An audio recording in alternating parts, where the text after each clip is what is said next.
Il commence avec 13 000 $. 8 ans plus tard, il possède 150 millions. デイトレーダーの通称 BNF さん。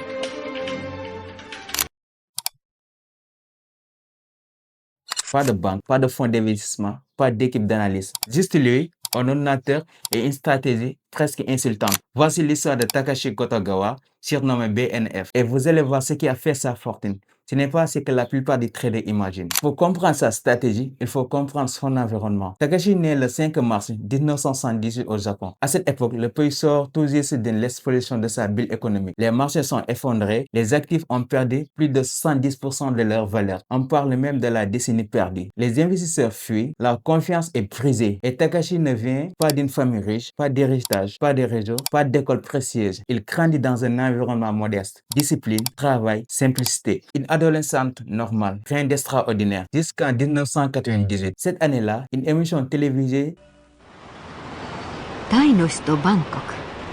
アジアの奇跡と呼ばれ、目を見張る成長を遂げてきたタイの経済が、今から1年ほど前、 Sans sa vie, une série sur la finance divisée sur NHK. On y raconte notamment l'histoire d'un gestionnaire de fonds d'investissement célèbre qui s'appelle Victor, capable de gagner et de perdre des fortunes. Takeshi est fasciné. La possibilité de spéculer, d'anticiper, de miser sur des mouvements de marché. Il comprend une chose, la bourse peut être ascenseur social. Il devient obsédé. Pendant 2 ans, il étudie seul. Pas YouTube, pas de formation et pas de mentor, des livres, des journaux financiers et des graphiques tracés à la main. Pendant que les jeunes de son âge sortent, lui restent enfermés et analysent, il comprend rapidement qu'il lui faut du capital. Alors il économise. Chaque yen compte, pas de dépenses inutiles, pas de sortie. Objectif, atteindre 13 000 $. Début des années 2000, le Japon traverse encore une crise sévère. Marché baissière, panique, pessimisme général. Mais Takeshi voit autre chose. Il comprend une règle fondamentale. Les crises créent des opportunités. Quand la peur domine, les actifs sont souvent sous-évalués. Il lance sa stratégie simple. Il sexe des actions ayant chuté de 20 à 35% sur le moyenne mobile de 25 jours. Il ne suit pas la foule. Quand tout le monde veut vendre, panique.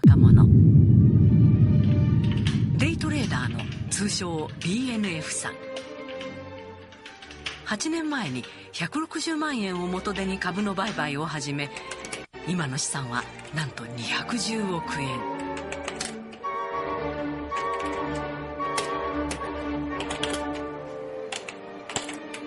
買ったんですか今。1億円ぐらい。何ですか？ 1億円ぐらい。 UFJ。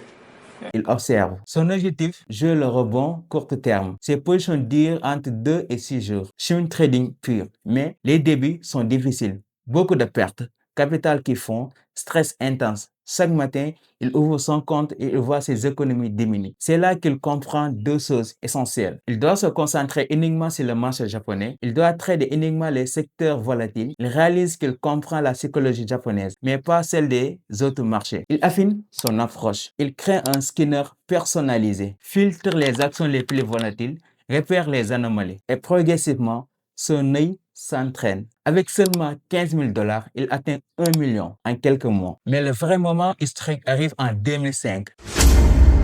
Un trader de la banque Mizuho Sécurité doit vendre une action à 610 000 yens. Il commet une erreur monumentale. Il vend 610 000 actions à 1 yen. Un fact finger, le chaos éclate, panique totale, effondrement des prix. Mais Takashi est calme. Il analyse le carnet d'ordre. Il comprend immédiatement que ce n'est pas une crise, c'est une erreur humaine.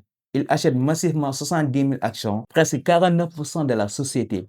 La banque panique, négocie en coulisses. Résultat, environ 15 millions d'euros de profit en un seul trade. Il devient une légende. Crise des subprimes. Cette fois-ci, il veut saisir une opportunité aux États-Unis. Lehman Brothers chute brutalement. Il investit 4,9 millions d'euros, mais il viole sa règle. Il traite un marché qu'il ne maîtrise pas. Résultat, 6,5 millions de pertes. Pourquoi? Parce qu'il avait trahi sa principe fondamental, n'a jamais tradé dans un terrain que l'on ne comprend pas. Il vient au Japon, nouvelle crise. Il investit 64 millions de dollars répartis plus de 90 sociétés. Toujours la même stratégie, actions sous-évaluées, rebond court terme, patience plus discipline. Résultat, 12 millions de profits. Il récupère sa perte, renforce sa légende.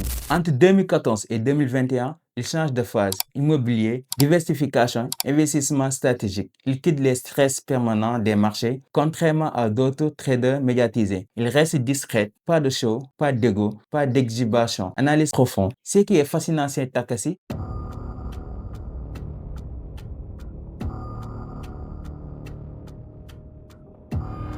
ce n'est pas son intelligence, c'est sa discipline. Il n'utilise pas 15 indicateurs, il n'a pas une stratégie magique. Il a un avantage simple, un terrain maîtrisé, une répétition constante. Et surtout, il respecte ses règles, même après une perte de 6,5 millions de dollars. Takashi Kotogawa n'est pas un mythe. C'est la preuve que la simplicité bat la complicité, la discipline bat le talent et la constante bat l'ego. 13 000 dollars à 150 millions de dollars. Pas par chance, par méthode. Si vous voulez comprendre comment analyser les marchés intelligemment, comment construire une méthode simple et surtout comment éviter les erreurs psychologiques qui détruisent les traders, cliquez sur le premier lien en description. Je vous partage ce que j'ai fait au quotidien sur les marchés parce qu'au final, le trading n'est pas une question de génie, c'est une question de discipline.